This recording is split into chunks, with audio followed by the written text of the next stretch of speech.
ଶୁଣିଲାନି ପ୍ରଶାସନ, ରାସ୍ତାରେ ବସିଲା କୃଷକ ମଞ୍ଚ। ଦୀର୍ଘ ଦିନ ଧରି ପ୍ରଶାସନ, ଲୋକପ୍ରତିନିଧି ଏପରିକି କୋର୍ଟର ଦ୍ୱାରସ୍ଥ ହେଲା ପରେ ମଧ୍ୟ ସମାଧାନ ହୋଇପାରି ନାହିଁ ସମସ୍ୟାର।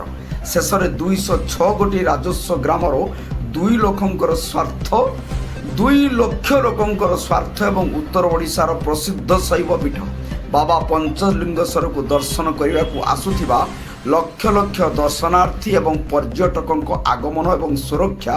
ଉକ୍ତ ରାସ୍ତାରେ 3ଟି ମହାବିଦ୍ୟାଳୟ, 30ଟି ଉଚ୍ଚ ବିଦ୍ୟାଳୟ, 100ଟି ପ୍ରାଥମିକ ବିଦ୍ୟାଳୟ, 180ଟି ଅଙ୍ଗନବାଡ଼ି କେନ୍ଦ୍ର, 5ଟି ସ୍ୱାସ୍ଥ୍ୟ କେନ୍ଦ୍ର, 7ଟି ରାଜସ୍ୱ ନିରୀକ୍ଷକଙ୍କ କାର୍ଯ୍ୟାଳୟ, 25ଟି ଗ୍ରାମ ପଞ୍ଚାୟତ, ପୋଷ୍ଟ ଅଫିସ୍, ବ୍ୟାଙ୍କ ସହିତ ଅନେକ ଛୋଟ ବଡ଼ ସରକାରୀ ବେସରକାରୀ ଅନୁଷ୍ଠାନମାନଙ୍କ ସ୍ୱାର୍ଥରେ ଦୃଷ୍ଟି ରଖି ନୀଳଗିରି କୃଷ୍ଣଙ୍କ ମଞ୍ଚ ତରଫରୁ ନୀଳଗିରି ବଉଳଗଡ଼ିଆ ରାସ୍ତାର ବାଉଁଶଗଣିଆ ଛକ, ସନ୍ତରଗଣିଆ ଛକ ଆଜି 2ଟି ସ୍ଥାନରେ ଅନିର୍ଦ୍ଦିଷ୍ଟ ପାଇଁ ରାସ୍ତା ରୋକ ହୋଇଛି।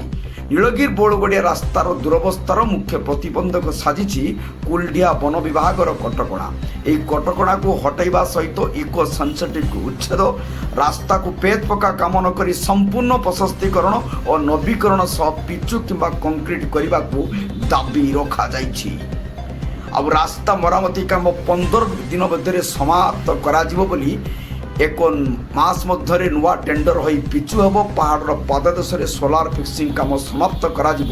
ଏହା ନହେଲେ ଆସନ୍ତା ନଭେମ୍ବର ମାସ ପୁଣି କୃଷକ ମଞ୍ଚ ଆନ୍ଦୋଳନ କରିବାର ସୂଚନା ଦେଇଥିବା ବେଳେ କିନ୍ତୁ ଆଜି ଉପଜିଲ୍ଲାପାଳ ଏହାର ଆବଶ୍ୟକତା ପଡ଼ିବ ନାହିଁ ବୋଲି ସୁନିଶ୍ଚିତ କରିଛନ୍ତି।